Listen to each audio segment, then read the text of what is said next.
കൂടെയുള്ള കിടിലൻ താരങ്ങളെല്ലാം വാരിപ്പറക്കി വിൽക്കുന്നതുകൊണ്ട് കേരള ബ്ലാസ്റ്റേഴ്സിന്റെ മാനേജ്മെന്റിനെ പച്ചയ്ക്ക് തെറി വിളിച്ചുകൊണ്ട് നിൽക്കുന്ന ഞാൻ ഉൾപ്പെടെ എല്ലാ എണ്ണവും ഈ പിള്ളേരെ തൂക്കി വിറ്റ പൈസ എല്ലാം കൂടെ കൊടുത്തൊരു കിടിലൻ സൈനിങ് ഇങ്ങോട്ട് കൊണ്ടുവന്ന് കഴിഞ്ഞാൽ എടുത്ത് പൊക്കി തല വെച്ചുകൊണ്ട് നടക്കും ബ്ലാസ്റ്റേഴ്സിന്റെ മാനേജ്മെന്റ്. അത് വേറെ, അതാണ് വികാരം, ബ്ലാസ്റ്റേഴ്സ് എന്ന ബാഡ്ജിനോടുള്ള വികാരം. അപ്പം കേരള ബ്ലാസ്റ്റേഴ്സ് ഒരു കിടിലൻ സൈനിങ് കൊണ്ടുവന്ന് കഴിഞ്ഞാൽ തീരാവുന്ന രോക്ഷമൊക്കെ തന്നെ ആരാധകർക്കിടയിലുള്ളൂ. അത് ഞാനായാലും അങ്ങനെ തന്നെ. പക്ഷേ ഈ വിറ്റ് തുളച്ച പൈസയ്ക്കെല്ലാം നല്ല ഒരു അത് മാച്ച് ചെയ്യുന്ന തരത്തിലൊരു കിടിലൻ സ്ട്രൈക്കർ വന്നു കഴിഞ്ഞാൽ നമ്മളെല്ലാവരും ബ്ലാസ്റ്റേഴ്സിന്റെ അടുത്ത് തല വെക്കും. അത് വേറെ കാര്യം. അപ്പം ബ്ലാസ്റ്റേഴ്സിന്റെ കയ്യിൽ ഇപ്പോൾ ബഡ്ജറ്റ് യാതൊരു വിധത്തിലുള്ള വിഷയമല്ല, ആവശ്യത്തിലധികം പൈസ കയ്യിലുണ്ടെന്നാണ് ആശിഷ് നെഗി ഉൾപ്പെടെയുള്ള ആളുകൾ റിപ്പോർട്ട് ചെയ്യുന്നത്. ഈ ക്യാഷ് എല്ലാം കയ്യിൽ വെച്ചുകൊണ്ട് കേരള ബ്ലാസ്റ്റേഴ്സ് ഒരു കിടിലൻ സ്ട്രൈക്കർക്ക് വേണ്ടിയുള്ള അന്വേഷണം ആരംഭിച്ചിട്ടുണ്ട്. അങ്ങ് ജർമ്മനിയിൽ പോയി അവിടുത്തെ സെക്കൻഡ് ഡിവിഷൻ ഫുട്ബോൾ ലീഗ് ആയിട്ടുള്ള ബുണ്ടസ് ലീഗ 2 നിന്നും ഒരു സ്ട്രൈക്കറെ കണ്ടെത്താൻ ബ്ലാസ്റ്റേഴ്സിന്റെ ഭാഗത്തു നിന്നും ശ്രമങ്ങളുണ്ടായിരുന്നു. പക്ഷേ താരം യൂറോപ്പിൽ തന്നെ തുടരാനാണ് ആഗ്രഹിച്ചത്. അതുകൊണ്ട് ആ ഒരു ഡീല് നടന്നിട്ടില്ല.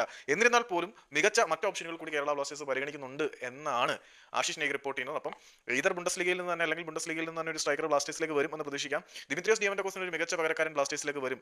ഈ കിട്ടിയ കാശെല്ലാം കൂടെ കൊടുത്തിട്ട് കിടിലൻ താരത്തിനെ കൊണ്ടുവരും എന്ന് തന്നെയാണ് ഞാൻ പ്രതീക്ഷിക്കുന്നത്. അങ്ങനെ വന്നു കഴിഞ്ഞാൽ നമ്മൾ വീണ്ടും ബ്ലാസ്റ്റേഴ്സിനെ പ്രൈസ് ചെയ്ത് തുടങ്ങും.